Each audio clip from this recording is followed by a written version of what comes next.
ఇవాళ తగుదనమ్మా అని బయలుదేరారు. ఇవాళ మెడికల్ కాలేజీలో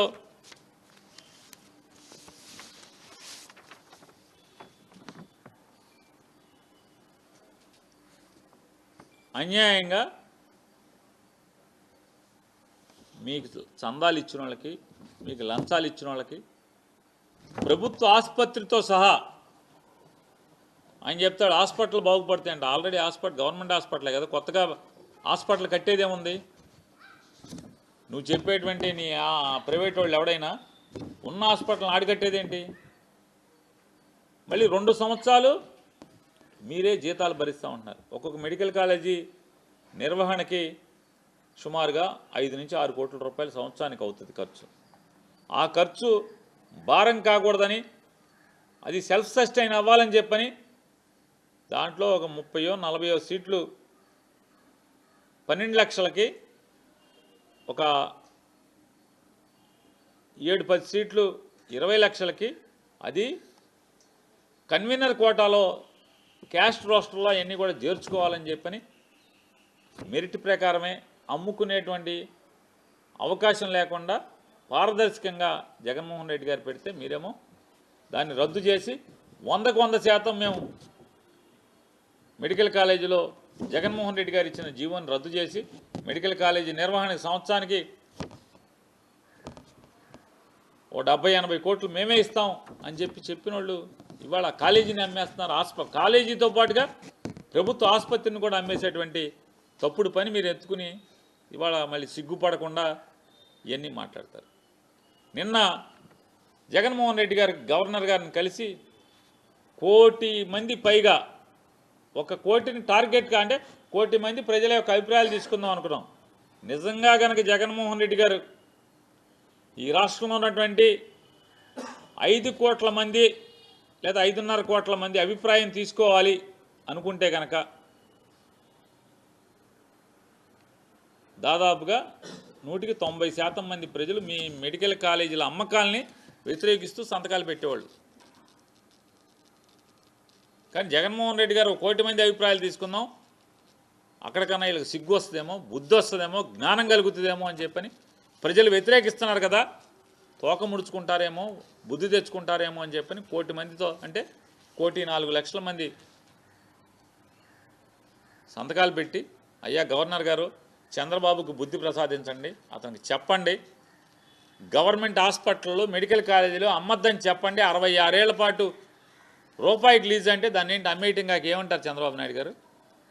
ఊరికే మీరు పీపీపీ అని ముసుగు తడిగినంత మాత్రాన ఎకరా, అంటే 60-70 ఎకరాల్లో ఉన్నటువంటి మెడికల్ కాలేజీని, నర్సింగ్ కాలేజీని, అలాగే ప్రభుత్వ ఆసుపత్రిని, 350 నుంచి 500 పడకలు ఉన్నటువంటి ప్రభుత్వ ఆసుపత్రుల్ని మీరు రూపాయి లీజుకి 66 ఏళ్ల పాటు అద్దెకి ఇవ్వటం అంటే దాని అర్థం ఏంటి? అమ్మేయటం కాదని అడుగుతున్నాను. అయ్యా తప్పయ్యా ఇది అని చెప్పని 1 కోటి మంది సంతకం పెట్టారు గవర్నర్ గారిని కలిస్తే. అడావుడిగా పాపం సత్యకుమార్ అయిన ఆయన ఒక ఆయన వచ్చాడు. అతను ఈ రాష్ట్రానికి వైద్య ఆరోగ్య శాఖ మంత్రి. అదొక పసుపచ్చ పుష్పం. సాధారణంగా కమలం ఎట్లా ఉంటుంది? ఎరుపుగా, కింద ఆకుపచ్చగా, భారతీయ జనతా పార్టీ రంగైన ఆ పువ్వు ఎరుపు, అదే కాషాయము ఆకుపచ్చ ఉంటుంది. ఈ పువ్వు, ఈ సత్యకుమార్ అనే పువ్వు పూర్తిగా పసుపు పువ్వు అయిపోయింది. ఇది ఈ పసుపు పువ్వు వచ్చి మాట్లాడతాడు. ఏమని మాట్లాడతాడు? అడావుడిగా లోకేష్ గారు పడుకున్నాడు ఇంట్లో. పడుకుంటే లోకేష్ కర్రోడ్డుచుకుని 4 బాది, లేకరా బాబు జగన్మోహన్ రెడ్డి మనం కొంప కూలుస్తుంటే మేమేదో కాలేజీల మీద వ్యాపారం చేసుకుందాం అనుకుంటే జగన్మోహన్ రెడ్డి రచ్చరచ్చ చేస్తున్నాడు, నీకు మంత్రి ఇచ్చాం, సంపాదించుకుంటాక అవకాశం ఇచ్చాం, లేనని 4 బాది తరిగితే అడావుడిగా నిద్రటోంచి లేచి వచ్చి మన లోకేష్ ఇచ్చిన కాగితం గబగబా చదివేసి డాంబికాలు పోతున్నాడు. ఏమంటాడు? జగన్మోహన్ రెడ్డి గారు గవర్నర్ని కలిసి ఇచ్చాడు, రేపు మా ప్రభుత్వం వచ్చాక ఎవడైతే పీపీపీ విధానంలో ప్రైవేట్ వ్యక్తులు మెడికల్ కాలేజీలని లీజు పేరుతో కొనుక్కుంటారో, 66 ఏళ్ల లీజు పేరుతో కొనుక్కుంటారో, వాళ్ళందరినీ జైల్లో వేస్తా అన్నాడు అని చెప్పాడు. ఆయన మాట్లాడతాడు, జగన్మోహన్ రెడ్డి నీకు చేతనైతే మోడీని జైల్లో, నీకు చేతనైతే అమిత్ షాని జైల్లో, నీకు దమ్ముంటే నేను ఈ మెడికల్ కాలేజీలని పీపీపీ పేరుతో అమ్ముతున్నది నేనే, ఈ విధానం తీసుకొచ్చింది నేనే, సంతకం పెట్టింది నేనే, నీకు చేతనైతే నన్ను అరెస్ట్ చేయమని చెప్తున్నాడు. నాకు ఈ పచ్చపుష్పమైనటువంటి సత్యకుమార్ గారు అంటే బీజేపీ కాదు, ఇది కలుషితం అయిపోయినటువంటి పువ్వు, ఇది బీజేపీ పువ్వు కాదు ఇది.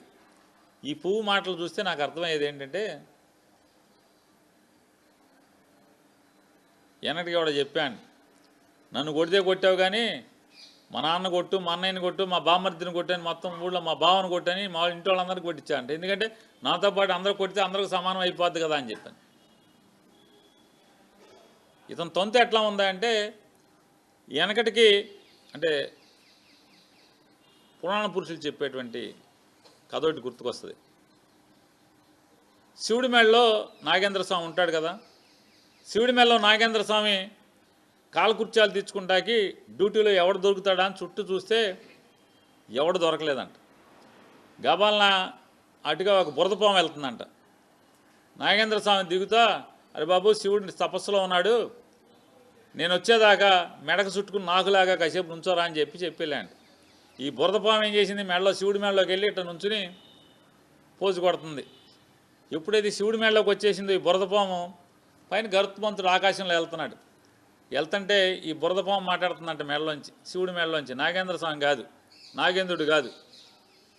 గరుడా క్షేమమేనా అని అడుగుతుందంట. చూడండి దాని పోజు. గరుత్మంతుడు ఏంటి, బురదపాము ఏంటి. గరుడా క్షేమమేనా, జాగ్రత్త అని అంటుందంట. ఆయన గరుత్మంతుడు అన్నాడంట, సరే బురదపాము నేను చూశాలే నిన్ను, శివుడి మెడలో ఉన్నంత వరకు క్షేమమే, దిగరా నీ సంగతి చూద్దాంలే అని చెప్పాను. శివుడి మెడలో ఉన్నంత వరకు క్షేమమే అన్నాడు. నేనా నువ్వా నేను చెప్పలేదు, నీ సంగతి చెప్పాడు. అట్లాగే నీకు సత్యకుమార్ గారు,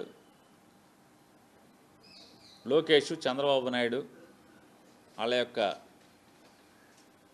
దయతో నీకు అధికారం మదం నెత్తికెక్కి ప్రజల్ని మర్చిపోయి ప్రైవేట్ వాడికి ఇస్తేనే పేదవాళ్ళకి బాగా వైద్యం జరుగుద్ది, కార్పొరేట్ వైద్యం అని చెప్పేటువంటి దిక్కు మాలినోడు మంత్రిగా ఉండటం మా దౌర్భాగ్యం. కాకపోతే ఏముంటుంది, ప్రైవేట్ వాడు దగ్గర వైద్యం బాగా జరుగుద్దా, ప్రభుత్వ హాస్పిటల్లో జరుగుద్దా? నేను అడుగుతున్నాను, నువ్వు మోడీ గారి గురించి చెప్పావు, అమిత్ షా గురించి చెప్పావు కదా, ఎయిమ్స్లన్నింటినీ ఎందుకని ప్రైవేటైజ్ చేయట్లేదు మీరు? All India institute of medical sciences hospitals అన్నింటిని కూడా, భారతదేశంలో ఉన్నటువంటి ఎయిమ్స్ హాస్పిటల్స్ అన్నింటినీ కూడా ఎందుకు ప్రైవేటైజ్ చేయట్లేదు? మంగళగిరిలో ఉంది కదా ఎయిమ్స్ హాస్పిటల్, దాన్ని ఎందుకు పీపీపీ విధానంలో బయటికి ఎందుకు ఇవ్వు? దమ్ముంటే ఇవ్వు నువ్వు. మోడీ అమిత్ షా అంటున్నావు కదా, పెద్ద పెద్ద కౌరులు చెప్తున్నావు కదా, ఇవ్వవయ్యా సత్యకుమార్ గారు నువ్వు. ఎందుకని ఫ్రీగా వైద్యం చేస్తున్నారు ఎయిమ్స్లో? పేదవాడికి ప్రభుత్వ ఆసుపత్రిలోనే ఉచితంగా వైద్యం జరుగుద్దిరా బాబు. నీకు ఆ మాత్రం జ్ఞానం కూడా మీకు లేకపోవటం, ఆంధ్ర రాష్ట్ర ప్రజలు చేసుకున్న దౌర్భాగ్యం మీలాంటి వాళ్ళందరూ కూడా పాలకులుగా రావటం. ఆయన మాట్లాడతాడు, ఈ విధానం పీపీపీ విధానం చేసి నన్ను అరెస్ట్ చేయమని చెప్పని. కరెక్ట్గా ఇన్నాకడ శివుడి మేడలోంచి కిందకి వెళ్ళిన నాగేంద్రుడు పైకి బురదపాము వచ్చి గరుత్మంతుడిని అన్నట్టుగా జగన్మోహన్ రెడ్డిని ఈ బురదపాము లాంటి వాడు మాట్లాడుతున్నాడు నన్ను అరెస్ట్ చేయమని. ఖచ్చితంగా అరెస్టు చేసే రోజు వచ్చినప్పుడు మా గవర్నమెంట్ వచ్చినప్పుడు ఈ పాపం ఎవడెవడు చేశాడో మోడీ గారి దగ్గరికి వెళ్ళి, మోడీ గారు మీ సత్యకుమార్ గారు ఇంత పాపాలు చేశాడు, చంద్రబాబు కలిసి దోసేశాడంటే, సరే నాకేం సమాడు దొంగ అయితే వేసేయమని చెప్పడేంటి? లేదు ఆపమని చెప్తాడా? మాకు తెలుసు నువ్వు పాపాలు చేసి నువ్వు ఈ కాలేజీలను నమ్మేస్తే నిన్నెట్టా లోపల వేయాలో, మోడీ గారితో ఎట్టా మాట్లాడాలో మాకు తెలుసు. చూద్ది కానీ ఆ రోజు మాట్లాడేది కానీ నీ నెత్తి మీద బొచ్చు పీకాలా? అది నీ నెత్తి మీద బొచ్చు ఏమైనా ఉందా అని అడుగుతున్నాగా. నా నెత్తి మీద వెంట్రుకలు పీకమని. వెంట్రుకలు కూడా పీకలేవు జగన్మోహన్ రెడ్డి, జుట్టున్నోడికి కూడా పట్టదు అది. ముందు నెత్తి మీద వెంట్రుకలు మొలిపించుకుని హైదరాబాద్లో ఇప్పుడు డబ్బులు తీసుకుని బాగా మొలిపిస్తున్నారు. వెళ్ళి ముందు నెత్తి మీద బొచ్చు మొలిపించుకుని తర్వాత ఆ ఛాలెంజ్లు చేయాలి సత్యకుమార్ గారు. నిదట్లో లోకేష్ లేపాడని పరిగెత్తుకొచ్చి ఏది పడితే అది మాట్లాడి జగన్మోహన్ రెడ్డి గారు 30 కేసుల్లో ముద్దాయి 16 నెలలు జైలు చేసినాడు అది అని మాట్లాడుతున్నావు. అసలు నువ్వు ఎవరి చేతి కింద పనిచేస్తున్నావు? ఎవరి చేతి కింద పనిచేస్తున్నావు? సుమారుగా 150 కేసుల్లో ముద్దాయి అని చంద్రబాబు నాయుడు చేతి కింద పనిచేస్తున్నావు. నువ్వు సిగ్గు లేకుండా మళ్ళీ జగన్మోహన్ రెడ్డి గారి గురించి మాట్లాడతావు. చంద్రబాబు నాయుడు గారు జైల్లో ఉండి రాలేదా నేరం చేసి? సాక్షాత్తు బీజేపీ పార్టీకి సంబంధించినటువంటి గొప్ప నాయకురాలు సుష్మా స్వరాజ్ గారు పార్లమెంట్లో మాట్లాడారు. ఏమని మాట్లాడారు? అరే దిక్కుమాలిన కాంగ్రెస్ వాళ్ళారా, రాజశేఖర రెడ్డి గారు బతికున్నంతకాలం జగన్మోహన్ రెడ్డి గారు మంచోడా? రాజశేఖర రెడ్డి గారు చనిపోయి మీకు ఎదురు చెప్తే, జగన్మోహన్ రెడ్డి మీకు ఎదురు తిరిగితే, మీకు బానిసలాగానే బతకనని చెప్పి ఎదురు తిరిగితే జగన్మోహన్ రెడ్డి నేరస్తుడయ్యాడా అని భారతీయ జనతా పార్టీకి సంబంధించినటువంటి సుష్మా స్వరాజ్ గారు, మీకులాగా రంగులు మార్చే పువ్వు కాదు ఆవిడ, నికార్సైన పువ్వు, నికార్సైన కమలం ఆవిడ. మరి ఆవిడ ఏం చెప్పింది పార్లమెంట్లో? నీ బోర్డు సర్టిఫికేట్ నీకు కావాలా జగన్మోహన్ రెడ్డి గారి గురించి? నీ సర్టిఫికేట్ నువ్వు చెప్తే గవర్నమెంట్ హాస్పిటల్లో డాక్టర్లు సూపరింటెండెంట్లు నీ మాట లెక్క చేయరు. నువ్వు మళ్ళీ నీ సర్టిఫికేట్ ఒకటి మాకు కావాలా? నీ సర్టిఫికేట్ ప్రజలు లెక్క చేస్తారా జగన్మోహన్ రెడ్డి గారికి ఇచ్చేటండి సర్టిఫికేట్ని? ఇవాళ ఖచ్చితంగా సత్యకుమార్ గారు నువ్వు జుట్టు మొలిపించుకుని నువ్వు ఇక్కడ చేస్తున్నటువంటి అవినీతి, ఎక్కడైతే మెడికల్ కాలేజీల్లో నీ చేయి కూడా, అంటే నీ మీద కూడా పాపం అంటుతుంది కాబట్టి ఆ సంపాదించుకున్న పాపంతో జుట్టు మొలిపించుకురా హైదరాబాద్ వెళ్ళి.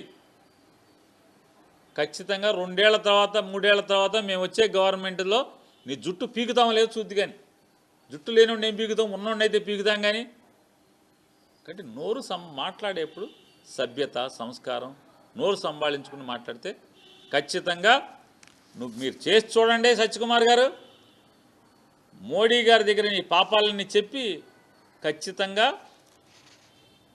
వేయటం ఖాయం అనేది కూడా ఏం భయపడాల్సిన పని లేదు. అట్లాగే ఎవరైతే చంద్రబాబు నాయుడు గారి మాటలు నమ్మి, సత్యకుమార్ మాటలు నమ్మి, సత్యకుమార్ ఉన్నాడు కదా మోడీ గారి దగ్గర, అమిత్ షా గారి దగ్గర, ఆయన చూసుకుంటాడే పైరవీ చేస్తాడే అని మీరు అనుకుంటే ఖచ్చితంగా ఆయనతో పాటు మీరందరూ కూడా ఈ పాపంలో ప్రజల ఆస్తిని దోచేయటానికి ఎవరైతే అడుగు ముందుకేశారో, ఈ రొంపిలో దిగారో, ఈ బురదలో దిగారో ఖచ్చితంగా అందరూ చట్టం మేరకు శిక్షించబడతారనేది కూడా మీ అందరికీ హెచ్చరిక చేస్తూ